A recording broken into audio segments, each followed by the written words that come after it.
Here's little Robert Kiyosaki. He has two fathers. One of them has a PhD, the other never finished 8th grade.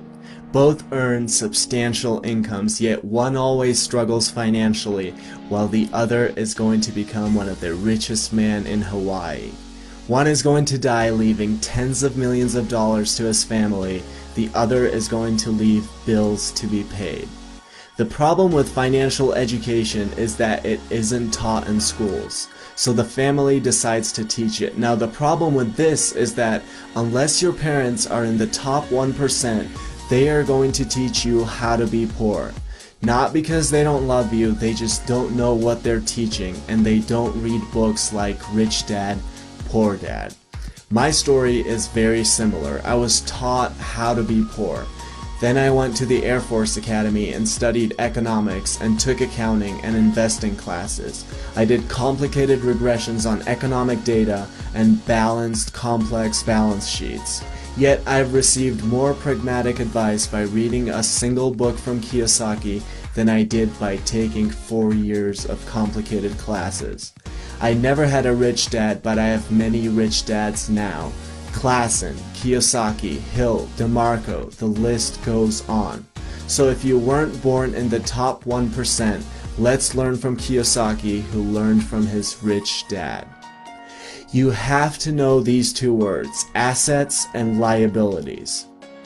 Now, forget what you might have learned in your accounting classes. We're going to define them in very simple terms. An asset is anything that puts money in your pocket. A liability is anything that takes money from your pocket. Anything can be an asset or a liability. If you own a house and it eats $1,000 a month, then it's a liability.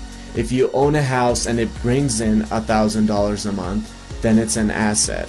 Assets are things like businesses, real estate, paper assets, things like stocks and bonds. Here's why knowing this distinction is so important. Really try to focus on this. The poor only have expenses. The rich buy assets.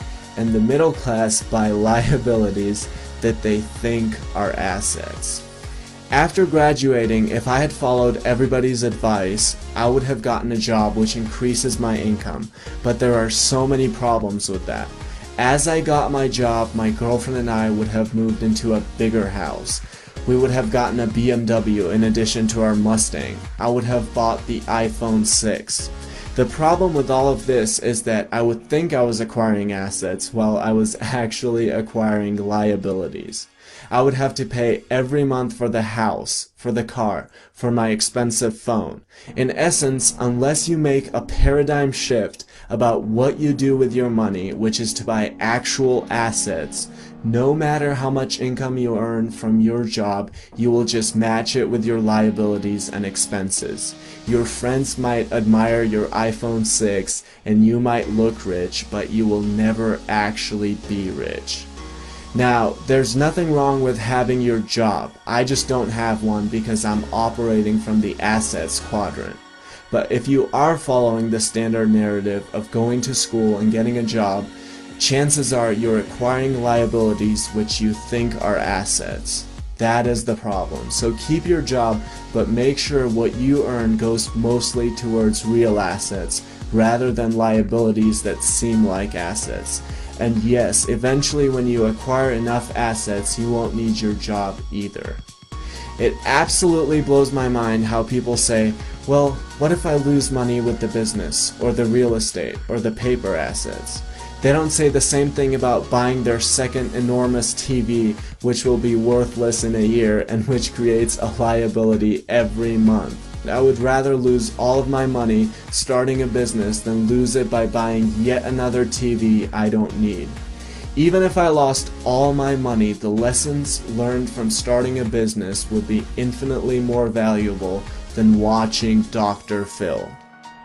Here's another problem. It's not how much money you make, it's how much money you keep. If I told you I was going to pay you $1 million a month, but then I took away $999,999, you'd have to be an idiot if you said you were making $1 million. My dad told me, become a doctor and you will be rich. Yet a doctor pays a half or even more of what he earns just to the government. You get taxed when you earn, you get taxed when you spend, you get taxed when you save, and guess what? You get taxed when you die. On the other hand, you could operate from the assets quadrant and pay sometimes 0% in taxes. I have doctor friends who are more financially anxious than my absolutely broke friends. Here's a short history of taxation. Years ago, there was no tax, in Great Britain or in the United States. It amazes me how so many people don't realize this. The government would sometimes collect tax during civil wars and extreme cases, but there was no actual tax. Well, the government realized that the poor and the middle class were idiots. The masses looked up to the idiotic story of Robin Hood and actually admired it. So the government decided it was going to leverage that. It said, hey guys, let's put a tax on the rich so you idiots can get more money from them. Well, of course, all the idiots agreed and voted for it. The problem is that the government's greed grew bigger and bigger until the taxation trickled down to everyone, including the poor. But the rich didn't care. They were too smart for little Robin Hood. They easily found ways to avoid being robbed of their hard-earned money. So it actually hurt the idiots in the end, the poor and the middle class. That is why Warren Buffett pays lower tax rate than his secretary. I was born in 1992 in the Republic of Georgia, right after the breakup of the Soviet Union. If you think I worked my ass off in poverty for 2 decades so one day I could come to another communist state, you must be out of your mind. You must be out of your mind if you think I'm going to share over half of what I earned with blood and sweat with people who want to sit on their ass and watch TV all day and collect the benefits the government hands out to them so they can get re-elected. The rich are too smart for this. Yes, I'm going to buy my BMW. I'm just going to buy it for my corporation. A poor person thinks of a bunch of buildings when he thinks of a corporation, when in reality it's really a folder full of papers. A folder full of papers that allows the rich to make all the expenses and then pay the taxes at the end.